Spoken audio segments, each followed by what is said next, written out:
ਸਤਿਗੁਰ ਦੀ ਸਾਜੀ ਅਤੇ ਨਿਵਾਜੀ ਸਾਧ ਸੰਗਤ ਜੀ, ਆਪਣੀ ਮਨਬਿਰਤੀ ਇਕਾਗਰ ਕਰਨ ਲਈ ਸਾਰੇ ਮਾਈ ਭਾਈ ਗੱਜ ਕੇ ਆਖੋ ਧੰਨ ਸ੍ਰੀ ਸਤਿਗੁਰੂ ਜਗਜੀਤ ਸਿੰਘ ਜੀ। ਸਾਧ ਸੰਗਤ ਜੀ, ਗੁਰਬਾਣੀ ਦੇ ਵਿੱਚ ਗੁਰੂ ਅਮਰਦਾਸ ਜੀ ਫਰਮਾਉਂਦੇ ਹਨ, ਇਸ ਦੇਹੀ ਅੰਦਰ ਪੰਜ ਚੋਰ ਵਸੇ ਕਾਮ ਕ੍ਰੋਧ ਲੋਭ ਮੋਹ ਹੰਕਾਰਾ, ਅੰਮ੍ਰਿਤ ਲੂਟਾ ਹੈ ਮਨਮੁਖ ਨਹੀਂ ਬੂਝੈ, ਕੋਏ ਨਾ ਸੁਣੇ ਪੁਕਾਰਾ। ਭਾਵ ਕਿ ਇਸ ਸਰੀਰ ਦੇ ਅੰਦਰ ਪੰਜ ਚੋਰ ਹਨ, ਕਾਮ ਕ੍ਰੋਧ ਮੋਹ ਲੋਭ ਤੇ ਹੰਕਾਰ ਰਹਿੰਦੇ ਹਨ। ਤੇ ਇਹ ਚੋਰ ਅੰਮ੍ਰਿਤ ਰੂਪ ਜਾਣੀ ਕਿ ਸ਼ੁਭ ਗੁਣਾਂ ਨੂੰ ਲੁੱਟ ਰਹੇ ਹਨ, ਪਰ ਮਨਮੁਖ ਇਸ ਗੱਲ ਨੂੰ ਜਾਣਦਾ ਹੀ ਨਹੀਂ। ਤੇ ਜਦੋਂ ਪਰਲੋਕ ਦੇ ਵਿੱਚ ਮਾਰ ਪੈਂਦੀ ਹੈ ਨਾ, ਤੇ ਮਨਮੁਖਾਂ ਦੀ ਪੁਕਾਰ ਕੋਈ ਨਹੀਂ ਸੁਣਦਾ। ਸੋ ਇਹਨਾਂ ਪੰਜਾਂ ਚੋਰਾਂ ਵਿੱਚੋਂ ਇੱਕ ਚੋਰ ਬਾਰੇ ਕੁਝ ਵਿਚਾਰ ਆਪ ਜੀ ਦੇ ਸਾਹਮਣੇ ਰੱਖਾਂਗਾ ਅੱਜ। ਤੇ ਉਹ ਚੋਰ ਹੈ ਹੰਕਾਰ। ਹੰਕਾਰ ਦਾ ਭਾਵ ਹੈ ਅਭਿਮਾਨ, ਹਉਮੈ, ਘਮੰਡ। ਹੰਕਾਰ ਤ੍ਰਿਸ਼ਨਾ ਰੋਗ ਲੱਗਾ। ਇਹ ਰੋਗ ਹੈ ਜੋ ਅਭਿਮਾਨੀ ਪੁਰਸ਼ਾਂ, ਹੰਕਾਰੀ ਪੁਰਸ਼ਾਂ ਨੂੰ ਲੱਗਦਾ ਹੈ। ਹੰਕਾਰ ਨੂੰ ਗਰਵ ਵੀ ਕਹਿੰਦੇ ਹਨ, ਜਾਣੀ ਕਿ ਪ੍ਰਾਈਡ। ਹੰਕਾਰ ਬਾਰੇ ਬਾਣੀ ਦੇ ਵਿੱਚ ਤੇ ਇਤਿਹਾਸ ਵਿੱਚ ਬਹੁਤ ਵਾਰ ਆਉਂਦਾ ਹੈ। ਇਸ ਦੀ ਸ਼ੁਰੂਆਤ ਮੈਂ ਤੋਂ ਆਰੰਭ ਹੁੰਦੀ ਹੈ। ਮੈਂ ਨਾਲ ਅਹੰਗ ਬੁੱਧ ਦੀ ਉਤਪਤੀ ਹੁੰਦੀ ਹੈ, ਤੇ ਇਸ ਬੁੱਧੀ ਕਰਕੇ ਦੂਸਰਿਆਂ ਨੂੰ ਨੀਚ ਸਮਝਦਾ ਹੈ, ਆਪਣੇ ਆਪ ਨੂੰ ਸਰਵਸ਼੍ਰੇਸ਼ਟ ਸਮਝਦਾ ਹੈ। ਜਿਸ ਤਰ੍ਹਾਂ ਸ੍ਰੀ ਗੁਰੂ ਨਾਨਕ ਦੇਵ ਜੀ ਬਾਣੀ ਦੇ ਵਿੱਚ ਫਰਮਾਉਂਦੇ ਹਨ, ਨਾਨਕ ਆਖਣ ਸਭ ਕੋ ਆਖੇ ਇੱਕ ਦੂ ਇੱਕ ਸਿਆਣਾ। ਦੁਨੀਆ ਵਿੱਚ ਹਰ ਕੋਈ ਇਹ ਸਮਝਦਾ ਹੈ ਕਿ ਮੈਂ ਸਭ ਤੋਂ ਸਿਆਣਾ ਹਾਂ, ਮੈਂ ਬੁੱਧੀਮਾਨ ਹਾਂ।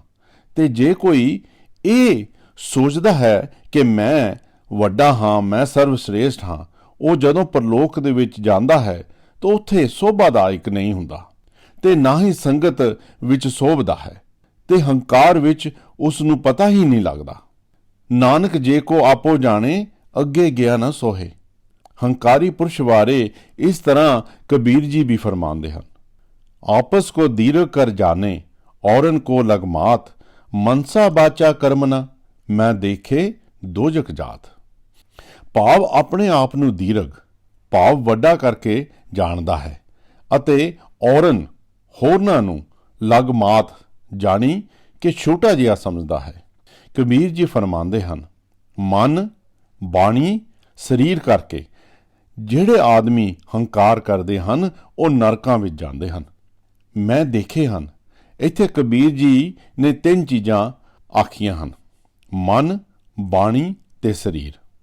ਮਨ ਜਾਣੀ ਕਿ ਮਨ ਦੇ ਵਿੱਚ ਹੰਕਾਰ, ਭਾਵ ਮਨ ਵੀ ਸੋਚਦਾ ਹੈ ਕਿ ਮੈਂ ਸਭ ਤੋਂ ਸ੍ਰੇਸ਼ਟ ਹਾਂ, ਬੁੱਧੀਮਾਨ ਹਾਂ, ਬਲਵਾਨ ਹਾਂ, ਪਰ ਸਾਹਮਣੇ ਸਾਰਿਆਂ ਦੇ ਬੜੀ ਹੀ ਨਿਮਰਤਾ ਤੇ ਗਰੀਬੀ ਦਿਖਾਉਂਦਾ ਹੈ। ਬਾਹਰ ਧੋਏ ਅੰਤਰ ਮਨ ਮੈਲਾ, ਦੋਏ ਠੌਰ ਆਪਣੇ ਖੋਏ। ਜਿਸ ਤਰ੍ਹਾਂ ਅਸੀਂ ਸਰੀਰ ਨੂੰ ਬਾਹਰ ਧੋ ਸਕਦੇ ਹਾਂ, ਪਰ ਸਾਡੇ ਅੰਦਰ ਤੇ ਮੈਲਾ ਹੀ ਰਹਿ ਜਾਂਦਾ ਹੈ, ਉਸੇ ਤਰ੍ਹਾਂ ਬਾਹਰ ਨਿਮਰਤਾ ਤੇ ਅੰਦਰ ਹੰਕਾਰ ਹੈ ਮਨ ਦੇ ਵਿੱਚ। ਗੱਲੀ ਅਸੀਂ ਚੰਗੀਆਂ, ਆਚਾਰੀ ਬੁਰੀਆਂ, ਮਨੋ ਕਸੁੱਧਾ ਕਾਲੀਆਂ, ਬਾਹਰ ਚਿਟਵੀਆਂ। ਪਰ ਉਹ ਅਕਾਲ ਪੁਰਖ ਅੰਤਰਜਾਮੀ ਸਾਡੇ ਮਨਾਂ ਦੀ ਭਾਵਨਾ ਜਾਣਦਾ ਹੈ। ਉਗਰ ਗਿਆ ਜੈਸੇ ਖੋਟਾ ਟਬੂਆ, ਨਦਰ ਸਰਾਫਾ ਆਇਆ, ਅੰਤਰਜਾਮੀ ਸਭ ਕੁਝ ਜਾਣੇ, ਉਸ ਤੇ ਕਹਾਂ ਛੁਪਾਇਆ। ਅਕਾਲ ਪੁਰਖ ਪਾਸੋਂ ਕੁਝ ਵੀ ਛੁਪਾਇਆ ਨਹੀਂ ਜਾ ਸਕਦਾ। ਸੋ ਜੋ ਮਨ ਦੇ ਵਿੱਚ ਹੰਕਾਰ ਹੈ, ਉਸ ਬਾਰੇ ਪ੍ਰਭੂ ਨੂੰ ਪਤਾ ਹੈ। ਫਿਰ ਕਬੀਰ ਜੀ ਫਰਮਾਉਂਦੇ ਹਨ, ਬਾਣੀ ਕਰਕੇ ਹੰਕਾਰ ਕਰਨਾ, ਜਾਣੀ ਕਿ ਬਚਨਾਂ ਰਾਹੀਂ ਹੰਕਾਰ ਕਰਦੇ ਹਨ। ਜਿਸ ਤਰ੍ਹਾਂ ਗੁਰੂ ਅਰਜਨ ਦੇਵ ਜੀ ਵੀ ਫਰਮਾਉਂਦੇ ਹਨ, ਗੱਲੀ ਗਰਭ ਹੈ ਮੁਖ ਗੋਵਹ ਗਿਆਨ, ਸਭ ਬਿਦ ਖੋਈ ਲੋਭ ਸਵਾਨ।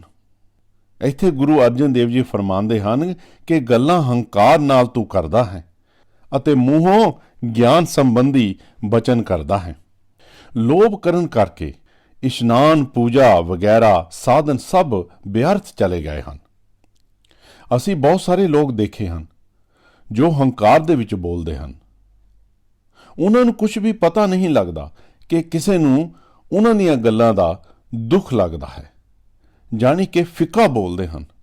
ਫਿੱਕਾ ਬੋਲ ਬਿਗੁਚਣਾ, ਸੁਣ ਮੂਰਖ ਮਨ ਅਜਾਣ। ਇੱਥੇ ਸਤਿਗੁਰੂ ਜੀ ਫਰਮਾਉਂਦੇ ਹਨ ਕਿ ਫਿੱਕਾ ਬੋਲਣ ਨਾਲ ਦੁੱਖ ਮਿਲਦਾ ਹੈ, ਕਿਸੇ ਦਾ ਮਨ ਦੁਖੀ ਹੁੰਦਾ ਹੈ। ਹੇ ਅਜਾਣ ਮੂਰਖ ਮਨ। ਫਿਰ ਸਰੀਰਕ ਹੰਕਾਰ ਇਹ ਇਨਸਾਨ ਕਰਦਾ ਹੈ ਕਿ ਮੇਰਾ ਸਰੀਰ ਤਾਂ ਬਹੁਤ ਸੁੰਦਰ ਹੈ, ਬਹੁਤ ਤਕੜਾ ਹੈ।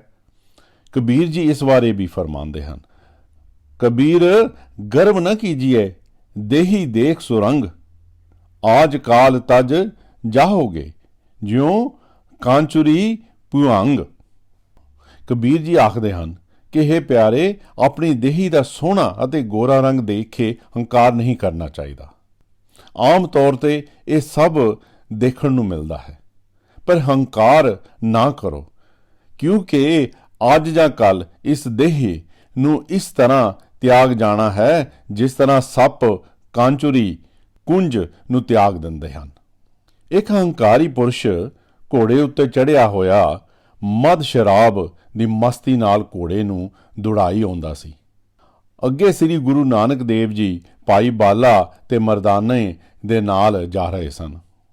ਘੋੜੇ ਦਾ ਦਲੱਤਾ ਵੱਜਣ ਕਰਕੇ ਭਾਈ ਮਰਦਾਨਾ ਡਿੱਗ ਪਿਆ। ਉਸ ਵੇਲੇ ਡਿੱਗਣ ਦੀ ਆਵਾਜ਼ ਸੁਣ ਕੇ ਗੁਰੂ ਨਾਨਕ ਦੇਵ ਜੀ ਉਸ ਹੰਕਾਰੀ ਪੁਰਸ਼ ਨੂੰ ਫਰਮਾਉਂਦੇ ਹਨ, ਕਮਰ ਕਟਾਰਾ ਬੰਕੜਾ ਬੰਕੇ ਕਾ ਅਸਵਾਰ, ਗਰਭ ਨਾ ਕੀਜੈ ਨਾਨਕਾ ਮਤ ਸਿਰ ਆਵੇ ਪਾਰ। ਹੇ ਭਾਈ, ਤੇਰੇ ਲੱਕ ਵਿੱਚ ਬੰਕੁੜਾ ਜਾਣੀ ਕਿ ਸੁੰਦਰ ਕਟਾਰ ਸ਼ਾਸਤਰ ਹੈ ਅਤੇ ਬੰਕੇ ਸੁੰਦਰ ਘੋੜੇ ਦਾ ਤੂੰ ਅਸਵਾਰ ਹੈ, ਪਰ ਤੂੰ ਹੰਕਾਰ ਨਾ ਕਰ। ਜੇ ਹੰਕਾਰ ਕਰੇਗਾ ਤਾਂ ਪਮਤਾ ਸਿਰ ਭਾਰ ਪ੍ਰਿਥਵੀ ਉੱਪਰ ਆਵੇਗਾ। ਇਤਨੀ ਗੱਲ ਆਖਣ ਤੇ ਹੀ ਉਹ ਘੋੜੇ ਦਾ ਪੈਰ ਅਟਕਿਆ ਤੇ ਉਹ ਘੋੜੇ ਤੋਂ ਉਲਟ ਕੇ ਜ਼ਮੀਨ ਉੱਪਰ ਆ ਡਿੱਗਿਆ। ਸੋ ਇਹ ਦੇਹੀ ਦਾ ਕਦੀ ਵੀ ਗਰਬ ਨਹੀਂ ਕਰਨਾ ਚਾਹੀਦਾ। ਗਰਬ ਕਰਤ ਹੈ ਦੇਹ ਕੋ ਬਿਨ ਸੇ ਛਿਨਮੈ ਮੀਤ। ਸੋ ਕਬੀਰ ਜੀ ਫਰਮਾਉਂਦੇ ਹਨ ਕਿ ਮਨ ਕਰਕੇ, ਬਾਣੀ ਕਰਕੇ, ਸਰੀਰ ਕਰਕੇ ਜੋ ਵੀ ਹੰਕਾਰ ਕਰਦੇ ਹਨ ਉਹ ਨਰਕਾਂ ਨੂੰ ਜਾਂਦੇ ਹਨ। ਇਸ ਹੰਕਾਰ ਕਾਰਨ ਦੇਸ਼, ਸੰਸਥਾਵਾਂ ਬਰਬਾਦ ਹੋ ਗਈਆਂ ਜਦੋਂ ਉਹਨਾਂ ਦਾ ਆਗੂ ਕੋਈ ਹੰਕਾਰੀ ਬਣ ਗਿਆ। ਇੱਥੇ ਤੱਕ ਹੰਕਾਰ ਕਾਰਨ ਪਰਿਵਾਰ ਖਤਮ ਹੋ ਗਏ, ਰਿਸ਼ਤੇ ਨਾਤੇ ਖਤਮ ਹੋ ਗਏ। ਹੰਕਾਰੀ ਪੁਰਸ਼ ਕਦੀ ਵੀ ਕਿਸੇ ਦਾ ਆਦਰ ਨਹੀਂ ਕਰ ਸਕਦਾ। ਉਸ ਨੂੰ ਉਮਰ ਦਾ ਵੀ ਕੋਈ ਲਿਹਾਜ਼ ਨਹੀਂ ਹੁੰਦਾ, ਜਿਸ ਤਰ੍ਹਾਂ ਕਿ ਕਈ ਵਿਦਿਆ ਦੇ ਜਾਂ ਗੁਣ ਦੇ ਹੰਕਾਰੀ ਹੁੰਦੇ ਹਨ। ਇਹ ਮੇਰੇ ਆਪ ਦੇਖਣ ਦੀ ਗੱਲ ਹੈ ਕਿ ਇੱਕ ਬਹੁਤ ਗਿਆਨਵਾਨ ਕੀਰਤਨ ਕਰ ਰਿਹਾ ਸੀ, ਸਿੱਧਾ ਸਾਦਾ ਕੀਰਤਨ ਕਰ ਰਿਹਾ ਸੀ। ਉਸਦੇ ਨਾਲ ਕੁਝ ਉਹ ਸਾਜੰਦੇ ਤੇ ਗਾਇਕ ਸਾਥ ਦੇ ਰਹੇ ਸਨ ਜੋ ਸੰਗੀਤ ਸਿੱਖੇ ਹੋਏ ਸਨ। ਆਪਣੀ ਕਲਾ ਦੇ ਕਾਰਨ ਉਸ ਬਜ਼ੁਰਗ ਦੀ ਮਜ਼ਾਕ ਉਡਾ ਰਹੇ ਸਨ। ਕਦੀ ਤਬਲੇ ਵਾਲਾ ਇਸ ਤਰ੍ਹਾਂ ਠੇਕਾ ਲਾਉਂਦਾ ਕਿ ਗਾਉਣ ਵਾਲਾ ਤਾਲ ਵਿੱਚੋਂ ਥਿੜਕ ਜਾਵੇ, ਜਾਂ ਨਾਲਫ ਇਸ ਤਰ੍ਹਾਂ ਪਿੱਛੋਂ ਬੋਲਦੇ ਸੁਰ ਛੱਡ ਕੇ ਤੇ ਤਾਲ ਛੱਡ ਕੇ, ਤੇ ਉਹ ਬਜ਼ੁਰਗ ਜਦੋਂ ਥਿੜਕ ਜਾਂਦਾ ਤੇ ਇੱਕ ਦੂਸਰੇ ਵੱਲ ਦੇਖ ਕੇ ਹੱਸਦੇ। ਆਪਣੇ ਹੰਕਾਰ ਵਿੱਚ ਉਹਨਾਂ ਨੂੰ ਹੋਸ਼ ਹੀ ਨਾ ਰਹੀ ਕਿ ਉਹ ਕਿਸ ਦੀ ਅਵਗਿਆ ਕਰ ਰਹੇ ਹਨ। ਇਸ ਹੰਕਾਰ ਨੇ ਸਾਡੇ ਧਾਰਮਿਕ ਅਸਥਾਨਾਂ ਨੂੰ ਵੀ ਨਹੀਂ ਛੱਡਿਆ। ਪ੍ਰਬੰਧਕ ਗਰੀਬ ਸੰਗਤ ਦੇ ਮੈਂਬਰਾਂ ਦੇ ਨਾਲ ਕਿਸ ਤਰ੍ਹਾਂ ਕਰਦੇ ਹਨ, ਸੁਣ ਕੇ ਦਿਲ ਦੁਖੀ ਹੋ ਜਾਂਦਾ ਹੈ। ਤੇ ਇਸ ਕਰਕੇ ਸਾਡੇ ਲੋਕਾਂ ਦੇ ਵਿੱਚ ਨਾਸਤਿਕ ਭਾਵ ਜਨਮ ਲੈ ਰਿਹਾ ਹੈ। ਲੋਕ ਸੰਗਤ ਤੋਂ ਦੂਰ ਜਾ ਰਹੇ ਹਨ। ਗੁਰਬਾਣੀ ਵਿੱਚ ਇਹ ਗਰਭ ਜਾਂ ਹੰਕਾਰ ਜਿਨ੍ਹਾਂ ਨੇ ਵੀ ਕੀਤਾ ਹੈ ਉਹਨਾਂ ਬਾਰੇ ਬਹੁਤ ਕੁਝ ਲਿਖਿਆ ਹੋਇਆ ਹੈ। ਇੱਕ ਸਿੱਖ ਨੇ ਸ੍ਰੀ ਸਤਿਗੁਰੂ ਜੀ ਨੂੰ ਪੁੱਛਿਆ ਕਿ ਗਰਭ ਹੰਕਾਰ ਕੀ ਹੈ, ਤੇ ਸਤਿਗੁਰੂ ਜੀ ਫਰਮਾਉਂਦੇ ਹਨ, ਗਰਭ ਬੁਰਾ ਸੰਸਾਰ। ਸੰਸਾਰ ਦੇ ਵਿੱਚ ਹੰਕਾਰ ਕਰਨਾ ਅਜਿਹਾ ਬੁਰਾ ਹੈ ਜੋ ਕਿਹਾ ਨਹੀਂ ਜਾ ਸਕਦਾ। ਤੇ ਇਸ ਤਰ੍ਹਾਂ ਫਰਮਾਉਂਦੇ ਹਨ, ਬ੍ਰਹਮੇ ਗਰਭ ਕੀਆ ਨਹੀਂ ਜਾਣਿਆ, वेद की विपत पड़ी पछतानिया। ਅਸੀਂ ਛੋਟੇ ਛੋਟਿਆਂ ਦੀ ਕੀ ਗੱਲ ਹੈ। ਬ੍ਰਹਮਾ ਜੀ ਨੂੰ ਇੱਕ ਵਾਰ ਹੰਕਾਰ ਹੋ ਗਿਆ ਕਿ ਮੈਂ ਸੰਸਾਰ ਸਾਜਿਆ ਹੈ, ਮੈਂ ਨਾ ਹੁੰਦਾ ਤੇ ਕੁਝ ਵੀ ਨਹੀਂ ਸੀ ਹੋਣਾ। ਭਗਵਾਨ ਨੇ ਸੋਚਿਆ ਕਿ ਇਹਨੂੰ ਹੰਕਾਰ ਹੋ ਗਿਆ ਤੇ ਦੂਰ ਕਰਨਾ ਚਾਹੀਦਾ ਹੈ। ਸੋ ਜਦੋਂ ਇੱਕ ਦਿਨ ਬ੍ਰਹਮਾ ਜੀ ਵੇਦ ਪੜ੍ਹਦੇ ਪੜ੍ਹਦੇ ਸੌਂ ਗਏ ਤੇ ਸ਼ੰਖਾਸੁਰ ਦੈਂਤ ਵੇਦ ਚੁੱਕ ਕੇ ਪਤਾਲ ਵਿੱਚ ਲੈ ਗਿਆ। ਜਦੋਂ ਬ੍ਰਹਮਾ ਜੀ ਉੱਠੇ ਤੇ ਦੇਖਿਆ ਕਿ ਵੇਦ ਕਿੱਥੇ ਗਏ। ਬੜਾ ਲੱਭੇ ਪਰ ਨਾ ਮਿਲੇ। ਉਸ ਸਮੇਂ ਬ੍ਰਹਮਾ ਜੀ ਨੂੰ ਪਛਤਾਤਾਪ ਹੋਇਆ ਕਿ ਮੈਂ ਕਿਉਂ ਹੰਕਾਰ ਕੀਤਾ। ਜਹ ਪ੍ਰਭ ਸਿਮਰੈ ਤਹੀਂ ਮਨ ਮਾਨਿਆ ਤੇ ਅਕਾਲ ਪੁਰਖ ਦਾ ਧਿਆਨ ਲਗਾਇਆ। ਸਹਾਇਤਾ ਲਈ ਫਿਰ ਭਗਵਾਨ ਜੀ ਨੇ ਮੱਛ ਦਾ ਰੂਪ ਧਾਰ ਕੇ ਪਤਾਲ ਦੇ ਵਿੱਚ ਜਾ ਕੇ ਸ਼ੰਖਾਸੁਰ ਨਾਲ ਯੁੱਧ ਕੀਤਾ ਤੇ ਵੇਦ ਲਿਆ ਕੇ ਬ੍ਰਹਮਾ ਜੀ ਨੂੰ ਦਿੱਤੇ। ਐਸਾ ਗਰਭ ਬੁਰਾ ਸੰਸਾਰੇ, ਜਿਸ ਗੁਰ ਮਿਲੇ ਤਿਸ ਗਰਭ ਨਿਵਾਰੇ। ਸੋ ਹੰਕਾਰ ਕਰਨਾ ਬੁਰਾ ਹੈ। ਜਿਸ ਤਰ੍ਹਾਂ ਬ੍ਰਹਮਾ ਜੀ ਨੇ ਹੰਕਾਰ ਕਰਕੇ ਦੁੱਖ ਪਾਇਆ ਹੈ। ਜਿਹੜੇ ਵੀ ਫਿਰ ਪੂਰੇ ਗੁਰੂ ਨੂੰ ਮਿਲਦੇ ਹਨ, ਉਹਨਾਂ ਦਾ ਗਰਭ ਜੋ ਹੈ ਨਾ, ਉਹ ਨਿਵਿਰਤ ਹੋ ਜਾਂਦਾ ਹੈ। ਗਰੀਬੀ ਆ ਜਾਂਦੀ ਹੈ, ਭਾਵ ਨਿਮਰਤਾ ਆ ਜਾਂਦੀ ਹੈ। ਬਲ ਰਾਜਾ ਮਾਇਆ ਹੰਕਾਰੀ, ਜਗਨ ਕਰੇ ਬਹੁ ਭਾਰ ਅਫਾਰੀ। ਬਿਨ ਗੁਰ ਪੁੱਛੇ ਜਾਏ ਪਿਆਰੀ। ਫਿਰ ਮਾਇਆ ਕਰਕੇ ਬਲ ਰਾਜੇ ਨੇ ਹੰਕਾਰ ਕੀਤਾ। ਬਹੁਤ ਸਾਰੀਆਂ ਸਮੱਗਰੀਆਂ ਇਕੱਠੀਆਂ ਕਰਕੇ ਯੱਗ ਕਰਦਾ ਹੈ ਤੇ ਆਪਣੇ ਗੁਰੂ ਸ਼ੁਕਰਚਾਰੀਆ ਤੋਂ ਪੁੱਛੇ ਬਗੈਰ ਤੇ ਗੁਰੂ ਦੇ ਰੋਕਦਿਆਂ ਦਾਨ ਕਰ ਦਿੱਤਾ। ਤੇ ਫਿਰ ਕੀ ਹੋਇਆ? ਦੁੱਖ ਪਾਇਆ। ਬੜਾ ਹੀ ਲੰਬਾ ਸ਼ਬਦ ਹੈ। ਇਸ ਵਿੱਚ ਸੰਸਾਰ ਦੇ ਸਾਰੇ ਵੱਡੇ ਵੱਡੇ ਹੰਕਾਰੀਆਂ ਦੇ ਸੰਕੇਤ ਦਿੱਤੇ ਗਏ ਹਨ। ਉਹਨਾਂ ਦਾ ਫਿਰ ਅੰਤ ਵੀ ਫਿਰ ਭਗਵਾਨ ਨੇ ਆਪ ਕੀਤਾ। ਇਸ ਸੰਸਾਰ ਦੇ ਵਿੱਚ ਵੱਡੇ ਵੱਡੇ ਹੰਕਾਰੀ ਮਹਾਬਲੀ ਰਾਜੇ ਤੇ ਦੈਂਤ ਹੋਏ ਹਨ। ਉਹ ਸਾਰੇ ਮਾਰੇ ਗਏ। ਹੰਕਾਰ ਅਕਾਲ ਪੁਰਖ ਨੂੰ ਮਨਜ਼ੂਰ ਹੀ ਨਹੀਂ। ਹਰ ਜੀਓ ਹੰਕਾਰ ਨਾ ਪਾਵਈ, ਵੇਦ ਕੂਕ ਸੁਣਾਵਹਿ। ਹੰਕਾਰ ਮੂਏ ਸੇ ਵਿਗਤੀ, ਗਏ ਮਰ ਜਨਮ ਹੈ ਫਿਰ ਆਵਹਿ। ਭਾਵ ਹਰ ਜੀ ਅਕਾਲ ਪੁਰਖ ਨੂੰ ਹੰਕਾਰ ਚੰਗਾ ਨਹੀਂ ਲੱਗਦਾ। ਇਸ ਗੱਲ ਨੂੰ ਵੇਦ ਸ਼ਾਸਤਰ ਕੂਕ ਜਾਣੀ ਕਿ ਪੁਕਾਰ ਕੇ ਕਹਿ ਰਹੇ ਹਨ। ਤੇ ਜੋ ਹੰਕਾਰ ਕਰਕੇ ਇਸ ਮਾਤ ਲੋਕ ਤੋਂ ਗਏ ਹਨ, ਬੇਗਤ ਗਏ ਹਨ, ਜਾਣੀ ਕਿ ਉਹਨਾਂ ਦੀ ਗਤੀ ਨਹੀਂ ਹੁੰਦੀ। ਉਹ ਮੁੜ ਕੇ ਜਨਮ ਮਰਨ ਦੇ ਫੇਰ ਦੇ ਵਿੱਚ ਆਉਂਦੇ ਹਨ। ਗੁਰਬਾਣੀ ਦੇ ਵਿੱਚ ਹੰਕਾਰੀ ਦੀ ਮਾਨਸਿਕ ਅਸਥਿਤੀ ਬਾਰੇ ਵੀ ਦੱਸਿਆ ਗਿਆ ਹੈ। ਸਿਰ ਉੱਪਰ ਠਾਡੋ ਧਰਮ ਰਾਏ, ਮੀਠੀ ਕਰ ਵਿਖਿਆ ਖਾਏ। ਹਉ ਬਾਧੋ ਹੋ ਸਾਧੋ ਬੈਰ, ਹਮਰੀ ਭੂਮ ਕੌਣ ਘਾਲੇ ਪੈਰ। ਹਉ ਪੰਡਿਤ ਹੋ ਚਤਰ ਸਿਆਣਾ, ਕਰਨੇ ਹਾਰ ਨਾ ਬੂਝੇ ਵਿਗਿਆਨਾ। ਧਰਮਰਾਜ ਇਸ ਇਨਸਾਨ ਦੇ ਸਿਰ ਉੱਤੇ ਠਾਡੋ ਭਾਵ ਖੜਾ ਹੈ ਤੇ ਦੇਖ ਰਿਹਾ ਹੈ, ਪਰ ਇਸ ਇਨਸਾਨ ਨੂੰ ਪਤਾ ਕੁਛ ਨਹੀਂ। ਇਹ ਜ਼ਹਿਰ ਰੂਪੀ ਮਾਇਆ ਨੂੰ ਮਿੱਠੀ ਜਾਣ ਕੇ ਖਾ ਰਿਹਾ ਹੈ ਤੇ ਹੰਕਾਰ ਦੇ ਵਿੱਚ ਆਇਆ ਕਹਿੰਦਾ ਹੈ ਕਿ ਮੈਂ ਫਲਾਣੇ ਨੂੰ ਬੰਨ੍ਹ ਦਿਆਂਗਾ, ਮੈਂ ਫਲਾਣੇ ਨੂੰ ਸਬਕ ਸਿਖਾਵਾਂਗਾ ਜਾਂ ਬਦਲਾ ਲਵਾਂਗਾ। ਮੇਰੀ ਜਗ੍ਹਾ ਤੇ ਕੌਣ ਪੈਰ ਰੱਖ ਸਕਦਾ ਹੈ? ਮੈਂ ਪੰਡਤ ਹਾਂ, ਮੈਂ ਗੁਣੀ ਹਾਂ, ਮੈਂ ਚਤੁਰ ਹਾਂ, ਮੈਂ ਸਿਆਣਾ ਹਾਂ। ਇੰਨਾ ਹੰਕਾਰ ਦੇ ਵਿੱਚ ਭਰਿਆ ਹੈ ਕਿ ਜੋ ਕਰਨੇਹਾਰ ਹੈ ਅਕਾਲ ਪੁਰਖ ਨੂੰ ਉਹ ਸਮਝਦਾ ਹੀ ਨਹੀਂ। ਹੰਕਾਰੀ ਪੁਰਸ਼ ਦੀ ਇਹ ਨਿਸ਼ਾਨੀ ਹੈ। ਜਿਸ ਤਰ੍ਹਾਂ ਰਵਿਦਾਸ ਜੀ ਫਰਮਾਉਂਦੇ ਹਨ, ਹਮ ਵੱਡ ਕਬ ਕੁਲੀਨ, ਹਮ ਪੰਡਿਤ ਹਮ ਜੋਗੀ ਸੰਨਿਆਸੀ। ਗਿਆਨੀ ਗੁਣੀ ਸੂਰ ਹਮ ਦਾਤੇ, ਇਹ ਬੁੱਧ ਕਬ ਹੈ ਨਾ ਨਾਸੀ। ਅਸੀਂ ਵੱਡੇ ਕਵੀ ਹਾਂ ਤੇ ਕੁਲੀਨ ਭਾਵ ਸ੍ਰੇਸ਼ਟ ਹਾਂ, ਉੱਚੀ ਕੁਲ ਵਾਲੇ ਹਾਂ। ਅਸੀਂ ਵੱਡੇ ਵਿਦਵਾਨ ਪੰਡਿਤ ਹਾਂ, ਅਸੀਂ ਜੋਗੀ ਹਾਂ, ਸੰਨਿਆਸੀ ਹਾਂ, ਅਸੀਂ ਗਿਆਨੀ ਹਾਂ, ਗੁਣੀ ਭਾਵ ਰਾਗੀ ਹਾਂ, ਰਸਾਇਣੀ ਹਾਂ, ਸੂਰਬੀਰ ਭਾਵ ਦੁਸ਼ਮਣਾਂ ਦੇ ਸਾਹਮਣੇ ਜਾ ਕੇ ਜੰਗ ਕਰਦੇ ਹਾਂ। ਅਸੀਂ ਵੱਡੇ ਦਾਤੇ ਹਾਂ, ਅਸੀਂ ਸਾਰਿਆਂ ਨੂੰ ਸਭ ਕੁਝ ਦਿੰਦੇ ਹਾਂ। ਇਹ ਸਭ ਹੰਕਤਾ ਭਾਵ ਹੰਕਾਰ ਦੀਆਂ ਨਿਸ਼ਾਨੀਆਂ ਹਨ। ਰਵਿਦਾਸ ਜੀ ਫਰਮਾਉਂਦੇ ਹਨ ਕਿ ਇਹ ਬੁੱਧੀ ਕਦੇ ਵੀ ਸਾਡੇ ਵਿੱਚੋਂ ਨਾਸ ਨਹੀਂ ਹੁੰਦੀ ਕਿ ਪੰਡਤ ਗੁਣੀ ਸੂਰ ਹਮ ਦਾਤੇ। ਇਹ ਕਹਿ ਹੈ ਵੱਡ ਹਮ ਹੀ। ਜਿਹੜਾ ਹੰਕਾਰੀ ਪੁਰਸ਼ ਹੁੰਦਾ ਹੈ ਉਹ ਆਪ ਹੀ ਆਪਣੇ ਮੂੰਹੋਂ ਆਪਣੀ ਪ੍ਰਸ਼ੰਸਾ ਕਰਦਾ ਹੈ। ਪਰ ਗੁਰਬਾਣੀ ਫਰਮਾਂਦੀ ਹੈ, ਪੜ੍ਹਿਆ ਮੂਰਖ ਆਖੀਏ ਜਿਸ ਲਬ ਲੋਭ ਹੰਕਾਰਾ। ਜਿੰਨਾ ਵੀ ਪੜ੍ਹਿਆ ਹੋਵੇ, ਗਿਆਨੀ ਹੋਵੇ, ਰਾਗੀ ਹੋਵੇ, ਜੋਗੀ ਹੋਵੇ, ਸਮਝਦਾਰ ਹੋਵੇ, ਸਿਆਣਾ ਹੋਵੇ, ਗੁਣਵਾਨ ਹੋਵੇ, ਜੇ ਉਸ ਦੇ ਵਿੱਚ ਹੰਕਾਰ ਹੈ, ਉਸ ਨੂੰ ਮੂਰਖ ਕਿਹਾ ਗਿਆ ਹੈ। ਇਹ ਤੇ ਗੁਣਾਂ ਵਾਲੇ ਹੰਕਾਰੀ ਨੂੰ ਮੂਰਖ ਕਿਹਾ ਗਿਆ ਹੈ।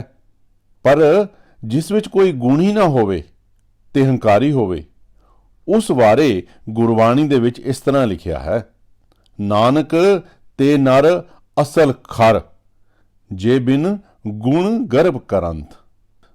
ਉਹਨਾਂ ਨੂੰ ਸਤਿਗੁਰੂ ਜੀ ਨੇ ਖਰ ਦਾ ਭਾਵ ਹੈ ਖੋਤਾ ਕਿਹਾ ਗਿਆ ਹੈ, ਜੋ ਬਿਨਾਂ ਕਿਸੇ ਗੁਣਾਂ ਦੇ ਹੀ ਹੰਕਾਰ ਕਰੀ ਜਾਂਦੇ ਹਨ। ਇਸ ਤਰ੍ਹਾਂ ਦੇ ਹੰਕਾਰੀ ਪੁਰਸ਼ ਕਿਸੇ ਸੰਸਥਾ ਦੇ ਆਗੂ ਬਣ ਜਾਣ ਤੇ ਸੰਸਥਾ ਦਾ ਖਾਤਮਾ ਕਰ ਦਿੰਦੇ ਹਨ। ਹੰਕਾਰ ਦੇ ਵਿੱਚ ਕਿਸੇ ਨੂੰ ਅੱਗੇ ਨਹੀਂ ਆਉਣ ਦਿੰਦੇ, ਸ਼ੁਭ ਕੰਮ ਵੀ ਕਰਨ ਨਹੀਂ ਦਿੰਦੇ। ਕਿਸੇ ਨਾ ਵਧੇ ਆਪ ਹੰਕਾਰੀ, ਧਰਮ ਰਾਏ ਤਿਸ ਕਰੇ ਖੁਆਰੀ। ਜੋ ਪੁਰਸ਼ ਆਪ ਹੰਕਾਰੀ ਹੋ ਕੇ ਆਪਣੇ ਤੁਲ ਕਿਸੇ ਨੂੰ ਨਹੀਂ ਸਮਝਦਾ, ਅੰਤ ਵਿੱਚ ਧਰਮ ਰਾਜ ਭਾਵ ਜਦੋਂ ਉਹ ਪੁਰਸ਼ ਚੜ੍ਹਾਈ ਕਰ ਜਾਵੇਗਾ, ਉਸ ਨੂੰ ਚੰਗੀ ਤਰ੍ਹਾਂ ਦੁੱਖ ਦੇਵੇਗਾ, ਉਸ ਨੂੰ ਉਸ ਦੇ ਹੰਕਾਰ ਵਿੱਚ ਕੀਤੇ ਕਰਮਾਂ ਦੀ ਸਜ਼ਾ ਦੇਵੇਗਾ। ਜਿਸ ਤਰ੍ਹਾਂ ਹੰਕਾਰ ਦੇ ਵਿੱਚ ਯਾਦਵਾਂ ਨੇ ਦਰਵਾਸਾ ਰਿਖੀ ਦੇ ਨਾਲ ਮਜ਼ਾਕ ਕੀਤਾ ਸੀ ਤੇ ਯਾਦਵ ਫਲ ਸਰੂਪ ਸਾਰੇ ਹੀ ਖਤਮ ਹੋ ਗਏ। ਦਰਵਾਸਾ ਸਿਉ ਕਰਤ ਠਗੌਰੀ, ਯਾਦਵ ਇਹ ਫਲ ਪਾਏ। ਇੱਕ ਵਾਰ ਦਰਵਾਸਾ ਰਿਖੀ ਜੀ ਆਪਣੀ ਤਪੱਸਿਆ ਕਰ ਰਹੇ ਸਨ ਤੇ ਯਾਦਵ ਕੁਛ ਸ਼ਰਾਬ ਦੇ ਅੰਦਰ ਮਸਤ ਹੋਏ ਉਹਨਾਂ ਨੇ ਇੱਕ ਮਜ਼ਾਕ ਕੀਤੀ ਦੁਰਵਾਸਾ ਜੀ ਦੇ ਨਾਲ। ਇੱਕ ਲੋਹੇ ਦੀ ਤੌੜੀ ਲੈ ਕੇ ਉਹ ਢਿੱਡ ਨੂੰ ਬੰਨ੍ਹ ਕੇ ਤਾਂ ਉਹਦੇ ਉੱਪਰੋਂ ਕੁੜਤਾ ਪਾ ਕੇ ਤਾਂ ਜਾ ਕੇ ਦਰਵਾਸਾ ਰਿਖੀ ਜੀ ਨੂੰ ਪੁੱਛਣ ਲੱਗੇ ਕਿ ਦੱਸੋ ਕਿ ਲੜਕਾ ਹੋਵੇਗਾ ਜਾਂ ਲੜਕੀ। ਦੁਰਵਾਸਾ ਜੀ ਨੂੰ ਪਤਾ ਸੀ ਕਿ ਇਹ ਮਜ਼ਾਕ ਕਰ ਰਹੇ ਹਨ, ਤਾਂ ਉਹਨਾਂ ਨੇ ਸ਼ਰਾਪ ਦੇ ਦਿੱਤਾ, ਜਾਓ ਇਹਦੇ ਵਿੱਚੋਂ ਉਹ ਪੈਦਾ ਹੋਵੇਗਾ ਜਿਹੜਾ ਤੁਹਾਡੀ ਕੁਲ ਦੀ ਨਾਸ ਕਰ ਦੇਵੇਗਾ। ਇਹ ਸਾਖੀ ਲੰਬੀ ਹੈ। ਫਿਰ ਕਿਸ ਤਰ੍ਹਾਂ ਜਾ ਕੇ ਸਾਰੇ ਜਿਹੜੇ ਯਾਦਵ ਸਨ ਖਤਮ ਹੋ ਗਏ ਸਨ। ਗੁਰਬਾਣੀ ਵਿੱਚ, ਇਤਿਹਾਸ ਵਿੱਚ ਇੰਨੇ ਹੰਕਾਰ ਦੇ ਉਦਾਹਰਣ ਮਿਲਦੇ ਹਨ ਕਿ ਆਪਾਂ ਕਈ ਦਿਨ ਇਸ ਦੇ ਉੱਪਰ ਹੀ ਵਿਚਾਰ ਕਰ ਸਕਦੇ ਹਾਂ। ਇਹ ਹੰਕਾਰ ਕਾਰਨ ਦੁਨੀਆ ਵਿੱਚ ਬਹੁਤ ਪਾਪ ਹੋ ਰਹੇ ਹਨ, ਬਹੁਤ ਤਬਾਹੀ ਹੋ ਰਹੀ ਹੈ। ਹੰਕਾਰ ਵਿੱਚ ਦਾਨ ਕੀਤਾ ਵੀ ਨਿਸਫਲ ਹੋ ਜਾਂਦਾ ਹੈ। ਆਮ ਤੌਰ ਤੇ ਮਾਇਆਧਾਰੀ ਹੰਕਾਰ ਦੇ ਵਿੱਚ ਬੜਾ ਦਾਨ ਕਰਦੇ ਹਨ, ਆਪਣੀ ਬੱਲੇ ਬੱਲੇ ਕਰਾਉਣ ਵਾਸਤੇ ਤੇ ਸਟੇਜ ਤੇ ਆਪਣੀਆਂ ਸਿਫਤਾਂ ਸੁਣਨ ਲਈ ਬੜਾ ਦਾਨ ਕਰਦੇ ਹਨ, ਜਿਸ ਦਾ ਫਾਇਦਾ ਫਿਰ ਧਾਰਮਿਕ ਆਗੂ ਰੱਜ ਕੇ ਲੈਂਦੇ ਹਨ। ਪਰ ਗੁਰਬਾਣੀ ਕੀ ਕਹਿੰਦੀ ਹੈ ਇਸ ਬਾਰੇ? ਤੀਰਥ ਬਰਤ ਅਰ ਦਾਨ ਕਰ ਮਨ ਮੇ ਧਰੇ ਗੁਮਾਨ, ਨਾਨਕ ਨਿਹਫਲ ਜਾਤ ਤਹਿ ਜਿਉ ਕੁੰਚਰ ਇਸਨਾਨ। ਬਹੁਤ ਸਾਰੇ ਲੋਕ ਤੀਰਥ ਯਾਤਰਾ ਤੇ ਜਾਂਦੇ ਹਨ, ਭਾਵ ਇਤਿਹਾਸਕ ਧਾਰਮਿਕ ਅਸਥਾਨਾਂ ਤੇ ਜਾਂਦੇ ਹਨ। ਫਿਰ ਵਾਪਸ ਆ ਕੇ ਜਿਹੜੇ ਲੋਕ ਨਹੀਂ ਜਾ ਸਕਦੇ ਯਾਤਰਾ ਤੇ, ਉਹਨਾਂ ਦੇ ਉੱਪਰ ਫਿਰ ਰੋਹ ਮਾਰਦੇ ਹਨ, ਕਿਉਂਕਿ ਤੀਰਥ ਯਾਤਰਾ ਖਾਸ ਤੌਰ ਤੇ ਵਿਦੇਸ਼ ਵਿੱਚ ਜਾਣ ਲਈ ਮਾਇਆ ਦੀ ਲੋੜ ਹੁੰਦੀ ਹੈ ਤੇ ਕਿਸੇ ਦਿਹਾੜੀਦਾਰ ਵਾਸਤੇ ਇਹ ਬੜੀ ਹੀ ਮੁਸ਼ਕਿਲ ਗੱਲ ਹੁੰਦੀ ਹੈ। ਤੇ ਫਿਰ ਇਹ ਧਨਾੜ ਮਾਇਆਧਾਰੀ ਬੜੇ ਹੰਕਾਰ ਦੇ ਨਾਲ ਆਪਣੀਆਂ ਯਾਤਰਾ ਬਾਰੇ ਦੱਸਦੇ ਹਨ ਤੇ ਗਰੀਬ ਆਪਣੇ ਆਪ ਨੂੰ ਫਿਰ ਕੋਸਦੇ ਹਨ ਕਿ ਅਸੀਂ ਵੀ ਕਦੀ ਜਾ ਸਕਾਂਗੇ। ਫਿਰ ਬਹੁਤ ਲੋਕ ਵਰਤ ਰੱਖਦੇ ਹਨ, ਜਿੱਦਾਂ ਮੱਸਿਆ, ਸੰਗਰਾਂਦ, ਪੂਰਨਮਾਸ਼ੀ ਆਦਿਕ ਦੇ ਵਰਤ ਰੱਖਦੇ ਹਨ। ਗੁਰਬਾਣੀ ਅਨੁਸਾਰ ਵਰਤ ਰੱਖਣ ਦੀ ਮਨਾਹੀ ਹੈ। ਛੋਡੇ ਅੰਨ ਕਰੇ ਪਖੰਡ। ਇਹ ਕਰਮ ਕਰਕੇ ਵੀ ਮਨ ਦੇ ਵਿੱਚ ਫਿਰ ਉਹ ਹੰਕਾਰ ਰੱਖਦੇ ਹਨ। ਸੋ ਇਹਨਾਂ ਬਾਰੇ ਹੀ ਗੁਰੂ ਤੇਗ ਬਹਾਦਰ ਜੀ ਫਰਮਾਉਂਦੇ ਹਨ ਕਿ ਹੰਕਾਰ ਦੇ ਵਿੱਚ ਕੀਤੇ ਹੋਏ ਕਰਮ, ਦਾਨ, ਪੁੰਨ, ਵਰਤ, ਇਸਨਾਨ ਨਿਹਫਲ ਚਲੇ ਜਾਂਦੇ ਹਨ, ਕੱਖ ਫਾਇਦਾ ਨਹੀਂ ਹੁੰਦਾ। ਉਸੇ ਤਰ੍ਹਾਂ ਕੁੰਚਰ ਜਾਣੀ ਕਿ ਹਾਥੀ ਦੇ ਇਸ਼ਨਾਨ ਵਾਂਗ ਬੇਕਾਰ ਹੀ ਜਾਂਦੇ ਹਨ। ਇਹ ਕੁੰਚਰ ਇਸ਼ਨਾਨ ਦੇ ਪ੍ਰਮਾਣ ਗੁਰਬਾਣੀ ਦੇ ਵਿੱਚ ਬਹੁਤ ਵਾਰ ਆਉਂਦੇ ਹਨ। ਜਿਵੇਂ ਹਾਥੀ ਨੂੰ ਜਿੰਨਾ ਮਰਜ਼ੀ ਇਸ਼ਨਾਨ ਕਰਾਈਏ, ਉਹ ਬਾਹਰ ਨਿਕਲ ਕੇ ਆਪਣੇ ਸਿਰ ਦੇ ਵਿੱਚ ਖੇਹ ਹੀ ਪਾਉਂਦਾ ਹੈ। ਇਸੇ ਤਰ੍ਹਾਂ ਹੀ ਹੰਕਾਰੀ ਪੁਰਸ਼ ਕਿਤਨਾ ਵੀ ਦਾਨ ਪੁੰਨ, ਤੀਰਥ ਯਾਤਰਾ ਕਰ ਲਵੇ, ਪਰ ਹੰਕਾਰ ਰੂਪੀ ਖੇ ਸਿਰ ਦੇ ਵਿੱਚ ਪਾ ਹੀ ਲੈਂਦਾ ਹੈ, ਉਸ ਦਾ ਸਭ ਕੁਝ ਨਿਹਫਲ ਜਾਂਦਾ ਹੈ। ਸ੍ਰੀ ਗੁਰੂ ਅਰਜਨ ਦੇਵ ਜੀ ਸੰਸਕ੍ਰਿਤੀ ਸ਼ਲੋਕਾਂ ਦੇ ਵਿੱਚ ਫਰਮਾਉਂਦੇ ਹਨ, ਮੈਲਾਗਰ ਸੰਗੇਣ ਨਿਮ ਬਿਰਖ ਸੇ ਚੰਦਨਾ, ਨਿਕਟ ਬਸੰਤੋ ਬਾਂਸੋ ਨਾਨਕ ਅਹੰਗ ਬੁੱਧ ਨਾ ਬਹੁਤੇ। ਇਸ ਸ਼ਲੋਕ ਦੇ ਵਿੱਚ ਹੰਕਾਰੀ ਪੁਰਸ਼ ਬਾਰੇ ਦੱਸਦੇ ਹਨ। ਮੈਲਾਗ ਭਾਵ 52 ਚੰਦਨ ਦੇ ਬੂਟੇ ਦਾ ਸੰਗ ਕਰਕੇ ਨਿੰਮ ਜੋ ਕੋੜਾ ਬਿਰਸ਼ ਹੈ ਉਹ ਵੀ ਚੰਦਨ ਰੂਪ ਹੋ ਜਾਂਦਾ ਹੈ, ਉਸ ਵਿੱਚੋਂ ਵੀ ਸੁਗੰਧ ਆਉਣ ਲੱਗ ਜਾਂਦੀ ਹੈ। ਜਿਸ ਤਰ੍ਹਾਂ ਕੋਈ ਬੁਰਾ ਪੁਰਸ਼ ਕਿਸੇ ਸ਼ੁਭ ਪੁਰਸ਼ ਦੀ ਸੰਗਤ ਕਰਦਾ ਹੈ, ਉਸ ਵਿੱਚ ਵੀ ਸ਼ੁਭ ਗੁਣ ਆ ਜਾਂਦੇ ਹਨ। ਪਰ ਬਾਂਸ ਚੰਦਨ ਦੇ ਨਿਕਟ ਵੀ ਵਸਦਾ ਹੋਵੇ ਤਾਂ ਵੀ ਉਹ ਬਾਂਸ ਆਪਣੀ ਹੰਕਤਾ ਵਾਲੀ ਬੁੱਧੀ ਕਰਕੇ ਸੁਗੰਧੀ ਵਾਲਾ ਨਹੀਂ ਹੁੰਦਾ। ਚੰਦਨ ਦਾ ਕੋਈ ਵੀ ਗੁਣ ਉਸ ਦੇ ਵਿੱਚ ਨਹੀਂ ਆਉਂਦਾ, ਕਿਉਂਕਿ ਬਾਂਸ ਵਿੱਚ 5 ਦੂਸ਼ਣ ਹਨ। ਬਹੁਤ ਉੱਚਾ ਹੁੰਦਾ ਹੈ, ਗੰਢਾਂ ਵਾਲਾ ਹੁੰਦਾ ਹੈ, ਵਿੱਚੋਂ ਪੋਲਾ ਹੁੰਦਾ ਹੈ, ਛਿੱਲ ਧਾਰਾ ਵਾਲਾ ਹੁੰਦਾ ਹੈ, ਕੁਲ ਘਾਤੀ ਹੁੰਦਾ ਹੈ। ਕਬੀਰ ਚੰਦਨ ਕਾ ਬਿਰਵਾ ਭਲਾ, ਬੇੜਿਓ ਡਾਕ ਪਲਾਸ, ਉਹ ਵੀ ਚੰਦਨ ਹੋਏ ਰਹੇ, ਬਸੇ ਜੋ ਚੰਦਨ ਪਾਸ। ਬਾਂਸ ਦੀ ਤਰ੍ਹਾਂ ਜੋ ਹੰਕਾਰੀ ਪੁਰਸ਼ ਹੈ, ਚਾਹੇ ਮਹਾਤਮਾ ਦੇ ਪਾਸ ਵੀ ਵਸਦਾ ਹੋਵੇ ਤਾਂ ਵੀ ਉਹ ਆਪਣੀ ਹੰਕਤਾ ਵਾਲੀ ਬੁੱਧੀ ਕਰਕੇ ਭਗਤੀ ਰੂਪ ਸੁਗੰਧੀ ਤੋਂ ਰਹਿਤ ਰਹਿੰਦਾ ਹੈ। ਕਬੀਰ ਬਾਂਸ ਵਡਾਈ ਬੂਢਿਆ, ਇਉਂ ਮਤ ਡੂਬਹੁ ਕੋਏ, ਚੰਦਨ ਕੇ ਨਿਕਟ ਬਸੇ, ਬਾਂਸ ਸੁਗੰਧ ਨਾ ਹੋਏ। ਕਿਉਂਕਿ ਬਾਂਸ ਦੇ ਸਮਾਨ ਜੋ ਹੰਕਾਰੀ ਪੁਰਸ਼ ਹੈ, ਉਸ ਵਿੱਚ ਵੀ 5 ਦੂਸ਼ਣ ਹੁੰਦੇ ਹਨ। ਬਾਂਸ ਬਹੁਤ ਉੱਚਾ ਹੁੰਦਾ ਹੈ। ਜਿਸ ਤਰ੍ਹਾਂ ਹੰਕਾਰੀ ਪੁਰਸ਼ ਵਿਖੇ ਆਪਣੀ ਕੁਲ ਦਾ, ਮਾਇਆ ਦਾ, ਜਵਾਨੀ ਦਾ ਆਦਿ ਹੰਕਾਰ ਰੂਪ ਉੱਚਾਪਣ ਹੁੰਦਾ ਹੈ। ਹਮ ਕੀਆ ਹਮ ਕरेंगे, ਹਮ ਪੁਰਖ ਗੁਆਰ। ਤਾਂ ਬਾਂਸ ਦੇ ਵਿੱਚ ਗੰਢਾਂ ਹੁੰਦੀਆਂ ਹਨ ਤੇ ਹੰਕਾਰੀ ਪੁਰਸ਼ ਦੇ ਵਿੱਚ ਹੰਕਤਾ ਰੂਪੀ ਉਸ ਦੇ ਵਿੱਚ ਗੰਢਾਂ ਹੁੰਦੀਆਂ ਹਨ। ਜਿਸ ਤਰ੍ਹਾਂ ਬਾਂਸ ਅੰਦਰੋਂ ਖਾਲੀ ਹੁੰਦਾ ਹੈ ਤੇ ਇਸੇ ਤਰ੍ਹਾਂ ਹੀ ਜਿਹੜਾ ਹੰਕਾਰੀ ਪੁਰਸ਼ ਹੁੰਦਾ ਹੈ ਉਹ ਵੀ ਅੰਦਰੋਂ ਖਾਲੀ ਹੁੰਦਾ ਹੈ, ਕਿਉਂਕਿ ਉਸ ਦੇ ਅੰਦਰ ਕੋਈ ਵੀ ਸ਼ੁਭ ਗੁਣ ਨਹੀਂ ਹੁੰਦੇ। ਫਿਰ ਬਾਂਸ ਦੇ ਉੱਪਰ ਇੱਕ ਇਸ ਤਰ੍ਹਾਂ ਦੀ ਪਰਤ, ਜਾਣੀ ਕਿ ਉਹਦੇ ਉੱਪਰ ਇੱਕ ਸਕਿਨ, ਇਸ ਤਰ੍ਹਾਂ ਦੀ ਛਿੱਲ ਹੁੰਦੀ ਹੈ ਜਿਸ ਕਰਕੇ ਉਸ ਦੇ ਵਿੱਚ ਕੁਝ ਵੀ ਪ੍ਰਵੇਸ਼ ਨਹੀਂ ਹੁੰਦਾ, ਉਹਦੇ ਵਿੱਚ ਕੁਝ ਵੀ ਚੀਜ਼ ਅੰਦਰ ਨਹੀਂ ਜਾਂਦੀ। ਜਾਣੀ ਕਿ ਪਾਣੀ ਜਿੰਨਾ ਮਰਜੀ ਪਾਈ ਜਾਓ ਅੰਦਰ ਨਹੀਂ ਉਹਦੇ ਜਾਂਦਾ, ਉਹਦੇ ਉੱਪਰ ਛਿੱਲ ਇੰਨੀ ਹਾਰਡ ਹੁੰਦੀ ਹੈ। ਉਸੇ ਤਰ੍ਹਾਂ ਹੀ ਹੰਕਾਰੀ ਪੁਰਸ਼ ਦੇ ਬਾਹਰ ਵੀ ਇੱਕ ਇਸੇ ਤਰ੍ਹਾਂ ਦੀ ਪਰਤ, ਇਸ ਤਰ੍ਹਾਂ ਦੀ ਹੰਕਾਰ ਦੀ ਇੱਕ ਸਕਿਨ ਹੁੰਦੀ ਹੈ। ਉਹਦੇ ਬ੍ਰੇਨ ਦੇ ਉੱਪਰ ਉੱਦਾਂ ਦੀ ਇੱਕ ਸਕਿਨ ਹੁੰਦੀ ਹੈ, ਉਸ ਦੀ ਅੱਖਾਂ ਦੇ ਮੋਹਰੇ ਉੱਪਰ ਇੱਦਾਂ ਦੀ ਸਕਿਨ ਹੁੰਦੀ ਹੈ, ਜਿਹੜਾ ਉਸ ਦੇ ਅੰਦਰ ਕੋਈ ਵੀ ਸ਼ੁਭ ਜਿਹੜਾ ਗੁਣ ਹੈ ਨਾ ਉਹ ਪ੍ਰਵੇਸ਼ ਨਹੀਂ ਕਰਦਾ, ਉਸ ਦੇ ਅੰਦਰ ਨਹੀਂ ਜਾਂਦਾ। ਬਾਂਸ ਨੂੰ ਕੁਲ ਘਾਤੀ ਵੀ ਕਿਹਾ ਗਿਆ ਹੈ। ਉਹ ਇਸ ਵਾਸਤੇ ਕਿਹਾ ਗਿਆ ਹੈ ਕਿ ਜਦੋਂ ਹਵਾ ਚੱਲਦੀ ਹੈ ਤੇ ਜਿਹੜਾ ਬਾਂਸ ਹੈ ਉਹ ਦੂਸਰੇ ਬਾਂਸ ਦੇ ਨਾਲ ਖਿਸਰਦਾ ਹੈ, ਉਹਦੇ ਨਾਲ ਰਬ ਹੁੰਦਾ ਹੈ, ਉਸ ਦੇ ਨਾਲ ਲੱਗ ਕੇ ਤਾਂ ਉਹ ਫ੍ਰਿਕਸ਼ਨ ਉਹਦੇ ਨਾਲ ਪੈਦਾ ਹੁੰਦੀ ਹੈ। ਤਾਂ ਉਹਦੇ ਨਾਲ ਫਿਰ ਕੀ ਹੁੰਦਾ ਹੈ, ਅੱਗ ਲੱਗ ਜਾਂਦੀ ਹੈ। ਉਹ ਫਿਰ ਅੱਗ ਜਿਹੜੀ ਹੁੰਦੀ ਹੈ ਉਸ ਅੱਗ ਦੇ ਨਾਲ ਆਪ ਵੀ ਉਹ ਸੜ ਜਾਂਦਾ ਹੈ ਤੇ ਜਿਹੜੇ ਬਾਕੀ ਦੇ ਸੰਗੀ ਸਾਥੀ ਉਹਦੇ ਹੁੰਦੇ ਆਲੇ ਦੁਆਲੇ ਉਹਨਾਂ ਨੂੰ ਵੀ ਉਹ ਸਾੜ ਦਿੰਦਾ ਹੈ। ਸੋ ਜੋ ਹੰਕਾਰੀ ਪੁਰਸ਼ ਹੁੰਦਾ ਹੈ ਉਹ ਵੀ ਜਿਸ ਤਰ੍ਹਾਂ ਬਾਂਸ ਕੁਲ ਘਾਤੀ ਹੁੰਦਾ ਹੈ, ਹੰਕਾਰੀ ਪੁਰਸ਼ ਵੀ ਕੁਲ ਘਾਤੀ ਹੁੰਦਾ ਹੈ। ਕਿਉਂਕਿ ਜਿਹੜਾ ਹੰਕਾਰੀ ਪੁਰਸ਼ ਹੁੰਦਾ ਹੈ ਉਹ ਆਪਣੀ ਹੰਕਾਰ ਦੀ ਅੱਗ ਦੇ ਵਿੱਚ ਖੁਦ ਤਾਂ ਸੜਦਾ ਹੀ ਹੈ, ਪਰ ਜਿਹੜੇ ਉਹਦੇ ਨਾਲ ਦੇ ਸੰਗੀ ਸਾਥੀ ਹੁੰਦੇ ਹਨ ਉਹਨਾਂ ਨੂੰ ਵੀ ਉਸੇ ਅੱਗ ਦੇ ਵਿੱਚ ਸਾੜਦਾ ਹੈ। ਆਪ ਤੇ ਉਹ ਡੁੱਬਦਾ ਹੀ ਹੈ, ਪਰ ਉਹ ਨਾਲ ਦੇ ਜਿਹੜੇ ਸਾਥੀ ਹੁੰਦੇ ਉਹਨਾਂ ਨੂੰ ਵੀ ਡੋਬ ਦਿੰਦਾ ਹੈ। ਭਾਵ ਕਿ ਜਿਹੜੀ ਸੰਸਥਾ, ਜਿਹੜੀ ਕੁਲ ਦੇ ਵਿੱਚ ਇਦਾਂ ਦੇ ਹੰਕਾਰੀ ਪੁਰਸ਼ ਹੁੰਦੇ ਹਨ ਉਹ ਆਪਣੇ ਸੰਗੀ ਸਾਥੀਆਂ ਨੂੰ ਸਾਰਿਆਂ ਨੂੰ ਡੋਬ ਦਿੰਦੇ ਹਨ। ਉਹ ਜਾਣੀ ਕਿ ਆਪਣਾ ਸਾਰਾ ਕੁਝ ਤਬਾਹ ਕਰ ਲੈਂਦੇ ਹਨ। ਸੋ ਇਸੇ ਕਰਕੇ ਹੀ ਸਤਿਗੁਰੂ ਜੀ ਸਾਨੂੰ ਉਪਦੇਸ਼ ਦਿੰਦੇ ਹਨ ਕਿ ਸਾਨੂੰ ਹੰਕਾਰ ਨਹੀਂ ਕਰਨਾ ਚਾਹੀਦਾ, ਕਿਉਂਕਿ ਇਸ ਦੇ ਨਾਲ ਸਾਡੀ ਗਤੀ ਨਹੀਂ ਹੋਣੀ। ਗਰਬ ਨਾ ਕੀਜੇ ਰਹਿਣ ਹੋਵੀ ਜੇ, ਤਾਂ ਗਤ ਜੀਏ ਰੇ ਤੇਰੀ।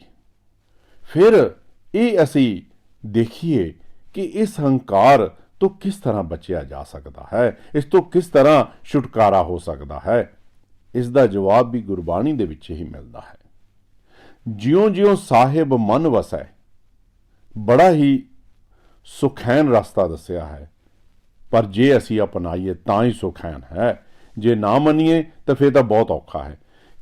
ਜਿਉਂ-ਜਿਉਂ ਸਾਹਿਬ ਮਨ ਵਸੈ, ਗੁਰਮੁਖ ਅੰਮ੍ਰਿਤ ਪਿਓ, ਮਨ ਤਨ ਤੇਰਾ ਤੂੰ ਤਣੀ, ਗਰਭ ਨਿਵਾਰ ਸਮਿਓ।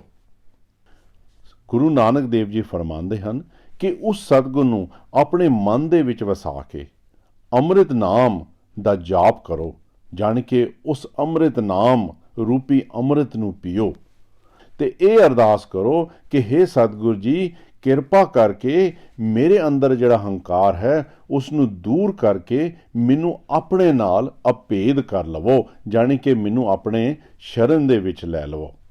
ਸੋ ਗਰਭ ਤੋਂ ਛੁਟਕਾਰਾ ਪਾਉਣ ਵਾਸਤੇ ਅਸੀਂ ਸਤਿਗੁਰ ਜੀ ਦੀ ਸ਼ਰਨ ਦੇ ਵਿੱਚ ਜਾਈਏ, ਉਹਨਾਂ ਦੇ ਚਰਨਾਂ ਦੇ ਵਿੱਚ ਅਰਦਾਸ ਕਰੀਏ ਤੇ ਇਸ ਗਰਭ ਤੋਂ ਸਾਡਾ ਛੁਟਕਾਰਾ ਹੋ ਸਕਦਾ ਹੈ। ਕਿਉਂਕਿ ਬਾਣੀ ਦੇ ਵਿੱਚ ਲਿਖਿਆ ਹੈ ਕਿ ਜਿਸ ਗੁਰ ਮਿਲੇ ਤਿਸ ਗਰਭ ਨਿਵਾਰੇ, ਫਿਰ ਬਿਨ ਗੁਰ ਗਰਭ ਨਾ ਮੇਟਿਆ ਜਾਏ। ਗੁਰੂ ਤੋਂ ਬਗੈਰ, ਗੁਰੂ ਦੀ ਬਖਸ਼ਿਸ਼ ਤੋਂ ਬਗੈਰ ਸਾਡੇ ਵਿੱਚੋਂ ਇਹ ਹੰਕਾਰ ਨਹੀਂ ਜਾ ਸਕਦਾ। ਅੰਤ ਦੇ ਵਿੱਚ ਮੈਂ ਸਿਰਫ ਇਹੀ ਇੱਕ ਅਰਜ਼ ਕਰਾਂਗਾ ਕਿ ਜਿਹੜਾ ਹੰਕਾਰ ਹੈ ਇਹ ਸਾਰਿਆਂ ਦੇ ਵਿੱਚ ਹੈ, ਇਸ ਤੋਂ ਕੋਈ ਨਹੀਂ ਬਚਿਆ ਹੋਇਆ, ਨਾ ਧਾਰਮਿਕ ਲੋਕ, ਨਾ ਆਮ ਲੋਕ ਤੇ ਨਾ ਰਿਸ਼ੀ ਮੁਨੀ, ਨਾ ਦੇਵੀ ਦੇਵਤੇ, ਕੋਈ ਨਹੀਂ ਇਹ 'ਚੋਂ ਬਚਿਆ ਹੈ। ਸਾਰਿਆਂ ਵਿੱਚ ਹੰਕਾਰ ਦਾ ਕੁਛ ਨਾ ਕੁਛ ਅੰਸਰ ਹੈ, ਪਰ ਇਸ ਹੰਕਾਰ ਕਰਕੇ ਕਿਸੇ ਹੋਰ ਨੂੰ ਦੁੱਖ ਨਾ ਦਿਓ, ਕਿਸੇ ਹੋਰ ਨੂੰ ਦੁਖੀ ਨਾ ਕਰੋ, ਕਿਸੇ ਹੋਰ ਦੀ ਬਦਦੁਆ ਨਾ ਲਵੋ, ਆਪਣੇ ਹੰਕਾਰ ਦੀ ਅੱਗ ਦੇ ਵਿੱਚ ਬਾਕੀਆਂ ਨੂੰ ਨਾ ਸਾੜੋ। ਠੀਕ ਹੈ, ਜਿਨ੍ਹਾਂ ਵਿੱਚ ਵੀ ਹੰਕਾਰ ਹੈ ਉਹ ਰੱਖਣ ਆਪਣੇ ਵਿੱਚ, ਖੁਸ਼ ਰਹਿਣ ਜਿੱਥੇ ਵੀ ਹਨ, ਪਰ ਇਸ ਹੰਕਾਰ ਦੇ ਕਾਰਨ ਦੂਜੇ ਕਿਸੇ ਬੰਦੇ ਨੂੰ ਦੁੱਖ ਨਾ ਦੇਣ। ਕਿਉਂਕਿ ਜਦੋਂ ਵੀ ਆਪਾਂ ਕਿਸੇ ਨੂੰ ਦੁੱਖ ਦਿੰਦੇ ਹਾਂ ਫਿਰ ਆਪਾਂ ਪਾਪ ਦੇ ਭਾਗੀ ਬਣਦੇ ਹਾਂ, ਫਿਰ ਸਾਨੂੰ ਅਕਾਲ ਪੁਰਖ ਸਜ਼ਾ ਦਿੰਦਾ ਹੈ, ਧਰਮਰਾਜ ਸਾਨੂੰ ਸਜ਼ਾ ਦਿੰਦਾ ਹੈ। ਸੋ ਅਸੀਂ ਇਹੀ ਅਰਦਾਸ ਕਰੀਏ ਸਤਿਗੁਰ ਜੀ ਦੇ ਚਰਨਾਂ ਦੇ ਵਿੱਚ ਕਿ ਕਿਰਪਾ ਕਰੋ ਸੱਚੇ ਪਾਤਸ਼ਾਹ, ਤੁਹਾਤੋਂ ਬਗੈਰ ਅਸੀਂ ਇਸ ਗਰਭ ਦੇ ਉੱਪਰ ਕੰਟਰੋਲ ਨਹੀਂ ਕਰ ਸਕਦੇ, ਜਾਣੀ ਕਿ ਇਸ ਨੂੰ ਨਹੀਂ ਸਾਂਭ ਸਕਦੇ। ਤੁਹਾਡੀ ਕਿਰਪਾ ਤੋਂ ਬਗੈਰ ਅਸੀਂ ਇਸ ਗਰਭ ਦਾ ਸਾਹਮਣਾ ਨਹੀਂ ਕਰ ਸਕਦੇ। ਆਪ ਕਿਰਪਾ ਕਰੋ, ਸਾਨੂੰ ਇਸ ਗਰਭ ਤੋਂ ਛੁਟਕਾਰਾ ਦਿਵਾਓ ਤੇ ਆਪਣੇ ਚਰਨੀ ਲਾਓ। ਸੋ ਆਪ ਜੀ ਦੇ ਸਾਹਮਣੇ ਅਰਜ਼ਾਂ ਕਰਦਿਆਂ ਹੋਇਆਂ ਪਤਾ ਨਹੀਂ ਕਿੰਨੀਆਂ ਕੁ ਮੈਂ ਗਲਤੀਆਂ ਕੀਤੀਆਂ ਹਨ। ਆਪ ਸਾਰੀ ਸਾਧ ਸੰਗਤ ਬਖਸ਼ਣਯੋਗ ਹੋ, ਸੋ ਮੇਰੀਆਂ ਗਲਤੀਆਂ ਮਾफ़ ਕਰਨੀਆਂ। ਸਤਿ ਸ੍ਰੀ ਅਕਾਲ।